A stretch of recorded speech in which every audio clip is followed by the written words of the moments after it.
Apa kau tidak takut menghancurkan reputasi dan tanda tangan keluarga Maimu selama hampir 1000 tahun? Ekspresi Baim sedikit malu, dan dia tergagap. Aku tidak bergaul dengan Carrie, tanganku tidak pernah berlumuran darah. Tama Renza bertanya lagi, lalu mengapa Anda pergi menemuinya di pemakaman Gunung Phoenix tadi malam? Selain itu, pernahkah kamu melihat satpam yang meninggal di pemakaman Gunung Phoenix? Apakah kematiannya ada hubungannya denganmu? Baim Mai berseru, alasan mengapa aku pergi menemuinya adalah karena dia memintaku untuk menemuinya di sana untuk mendiskusikan sesuatu. Aku tidak ingin memiliki musuh dengannya, jadi aku pergi menghadapinya.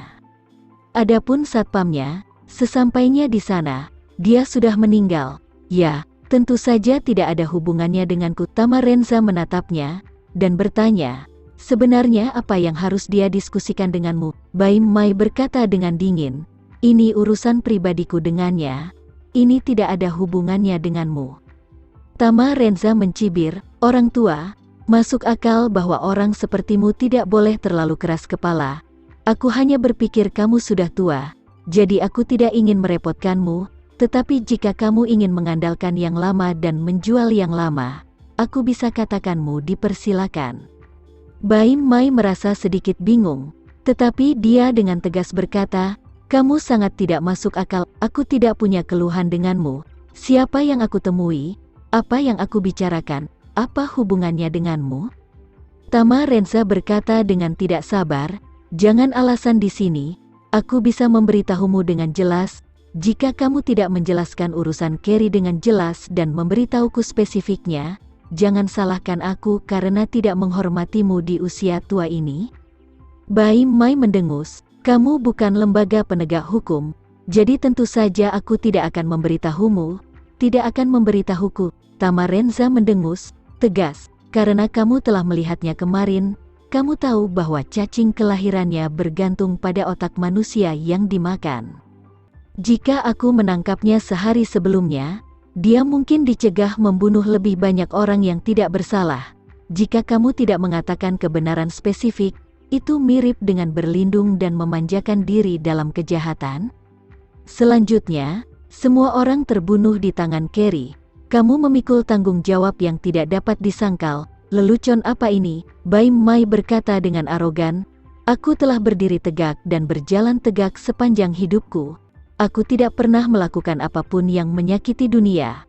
Anda seharusnya tidak ingin menaruh kotoran orang lain di kepala orang tua itu, bahkan di dunia, di depan polisi. Aku tidak bersalah, Tama Renza berkata dengan sarkasme menghina. Aku tahu hal-hal lama seperti apa yang kamu pikirkan. Orang seperti kamu paling sering membicarakannya. Semua orang menyapu salju di depan pintu, dan tidak peduli dengan ubin orang lain. Kamu pikir orang dibunuh oleh orang lain, itu tidak ada hubungannya denganmu?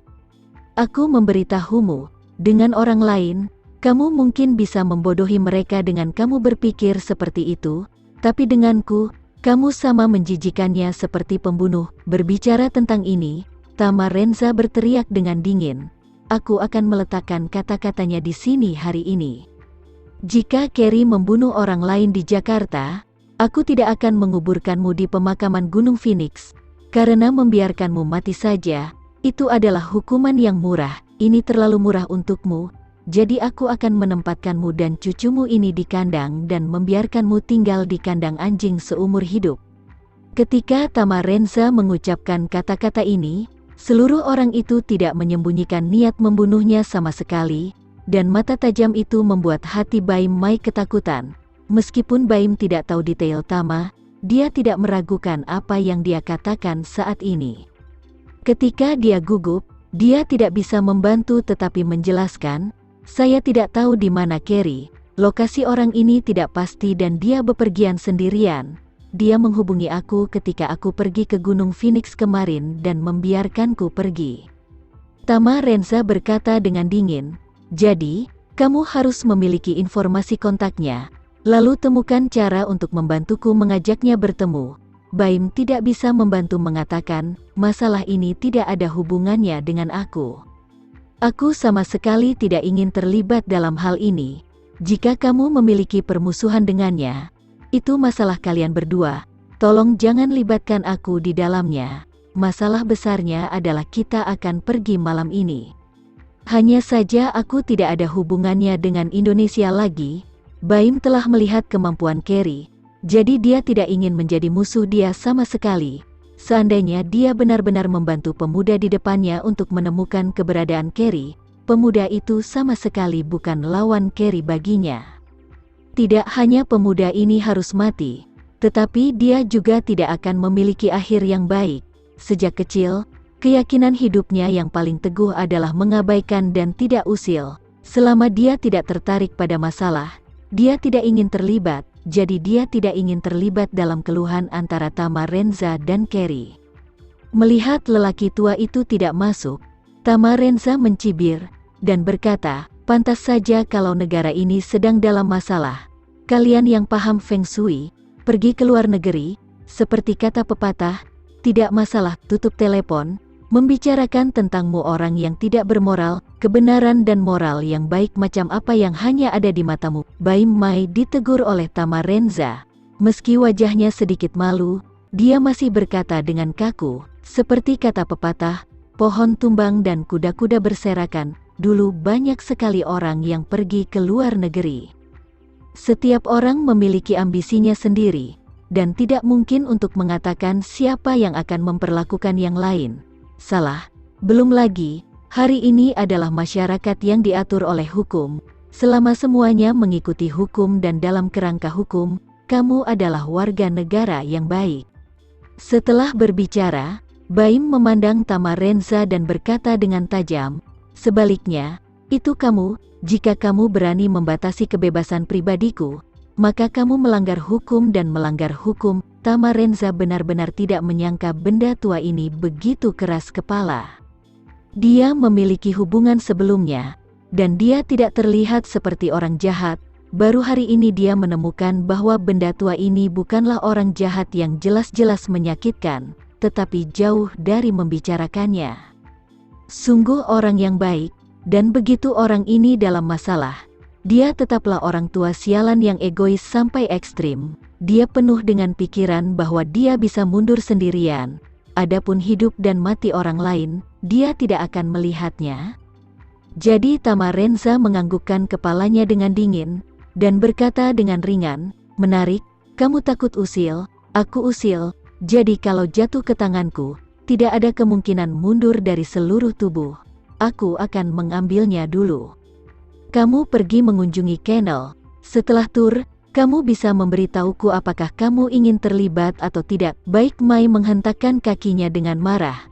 Tetapi melihat penampilan tak tergoyahkan Tamarenza, hatinya sedikit lebih takut, jadi nadanya melembut, dan dia berkata dengan sikap memohon, Tuan Renza, aku sudah tua. Hal-hal ini tidak dapat aku tangani pada usia ini.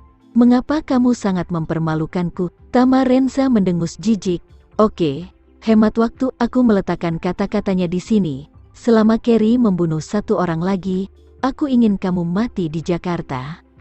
Nada bicara Tamarenza yang tidak perlu dipertanyakan lagi dan ancaman tanpa kompromi membuat Baim sangat gugup. Hal yang paling ditakuti dalam hidupnya adalah mendapat masalah. Itu adalah gambaran sebenarnya dari 70 hingga 80 tahun sejak ia menjadi dewasa. Kali ini, jika bukan karena kesempatan Karlen, dia tidak akan berumur 100 tahun dan tidak akan datang ke Indonesia untuk mengambil resiko. Tapi sekarang, melihat bahwa dia telah memprovokasi Tamarenza, peran yang begitu sengit, hanya ada satu hal di benaknya, yaitu mundur dengan cepat. Akibatnya, dia melembutkan nadanya dan menatap Tamarenza dengan memohon, Tuan Tamarenza, aku benar-benar tidak mengenal pria itu Carrie, dan aku lebih tua, dan ada begitu banyak masalah dengan tubuhku, jadi jangan membuatku malu. Tamarenza tidak menatapnya, tetapi berkata dengan keras melalui pintu, Devano, persiapkan mobilnya dan kirim mereka berdua untuk mengunjungi peternakan anjing di Johan. Oke, Tuan Muda. Devano, yang berdiri di luar pintu, setuju tanpa ragu saat mendengar ini.